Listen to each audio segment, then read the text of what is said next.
It's been a while. Welcome to you, Ricky Martin. Now, I have to say, I read this over the weekend. I read it on Saturday, and my wife called me a traitor.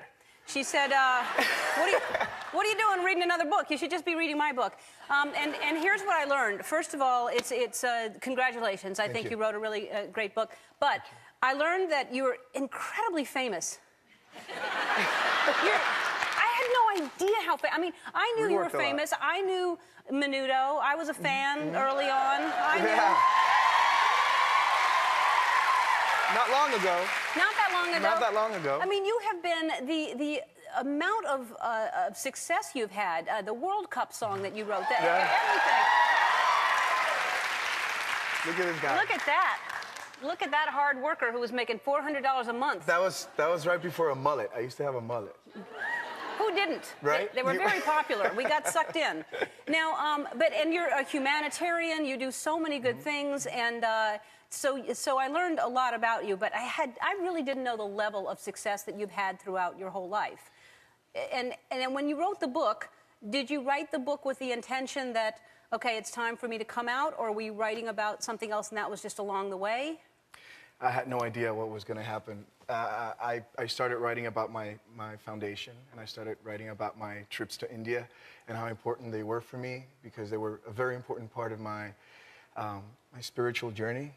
And then, you know, you sit in front of the computer, and then you start adding, and then you delete, and then you add, and then you delete, and a very, very important part of the puzzle is missing. Right. And that is why you went to India. Well, first of all, why you started your philanthropic work? Well, because I went to India and I met beautiful girls that were unfortunately forced into prostitution. Why did you go to India? Because I was trying to run away from the music business. Why were you trying to run away from the music business? Because I was being asked about my sexuality.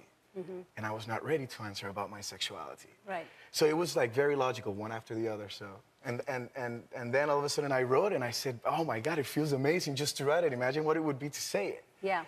And it's all about my children.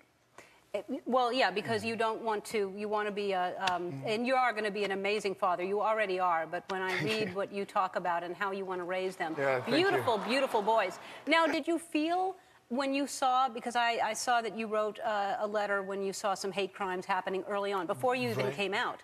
Did you think, wow, I could be a great role model if I only did you feel responsible? Because I know you said when people questioned you, it pushed you further in the closet because you were anxious about it. But did you feel responsible, like that you should do it? I started feeling responsible.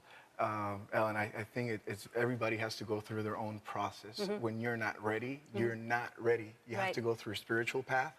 It doesn't matter if it takes you 10, 15 years since the moment you realize or you understand who you are. You cannot be forced. Right now, children, unfortunately, you know, we're talking about bullying.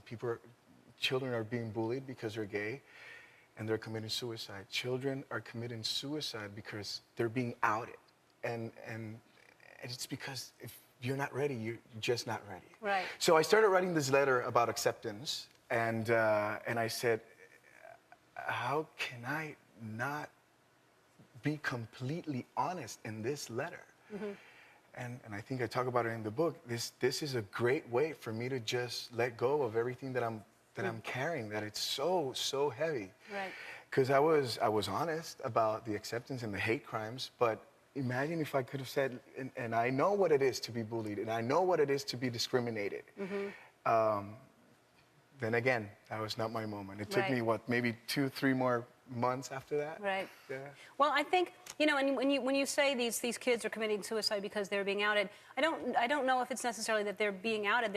Some may have not even been gay. They're being called very nasty names, and unfortunately, you know, that word, faggot or queer or whatever, is a word that is very, hateful, because there aren't enough role models. If people in every walk of life, if you're a doctor, if you're in any business, if parents knew that it's not so bad, they wouldn't be so scared for their kids, and kids wouldn't be so scared to grow up and know that there are options and you can be happy and healthy. And it's great. Yeah.